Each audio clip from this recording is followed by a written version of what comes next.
When first I arrived in Quirindi, those girls they jumped for joy, saying one unto the other, here comes a Union boy.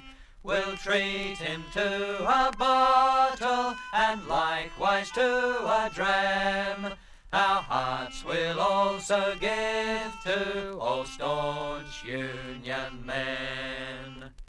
Unionism came to the Australian bushman as a religion. It came bringing salvation from years of tyranny.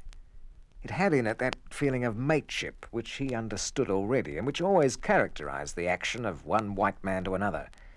Unionism extended the idea. So a man's character was gauged by whether he stood true to union rules or scabbed it on his fellows. The man who never went back on the union is honoured today as no other is honoured or respected.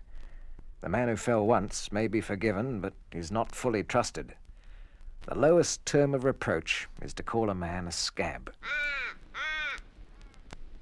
Next day, a funeral gathered at a corner pub and asked each other in to have a drink while waiting for the hearse. They passed away some of the time dancing jigs to a piano in the bar parlour, and they passed away the rest of the time skylarking and fighting.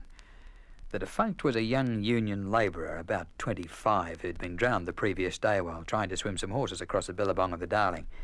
He was almost a stranger in town, and the fact of his having been a union man accounted for the funeral. The police found some union papers in his swag and called at the General Labourers' Union office for information about him. That's how we knew. The secretary had very little information to give. The departed was a Roman Catholic, and the majority of the town were otherwise, but unionism is stronger than creed. Liquor, however, is stronger than unionism, and when the hearse presently arrived, more than two-thirds of the funeral were unable to follow. The procession numbered 14 souls following the broken shell of a soul. Perhaps not one of the 14 possessed a soul any more than the corpse did, but that doesn't matter. 4 or 5 of the funeral, who were boarders at the pub, borrowed a trap which the landlord used to carry passengers to and from the railway station. They were strangers to us who were on foot, and we to them. We were all strangers to the corpse.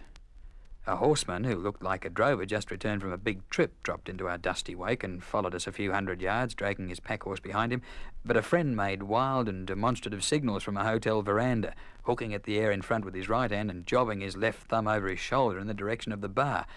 So the drover hauled off and didn't catch up to us anymore. He was a stranger to the entire show. We walked in twos. There were 3 twos. It was very hot and dusty. The heat rushed in fierce, dazzling rays across every iron roof and light-coloured wall that was turned to the sun. 1 or 2 pubs closed respectfully until we got past. They closed their bar doors and the patrons went in and out through some side or back entrance for a few minutes. Bushmen seldom grumble at an inconvenience of this sort when it's caused by a funeral. They have too much respect for the dead.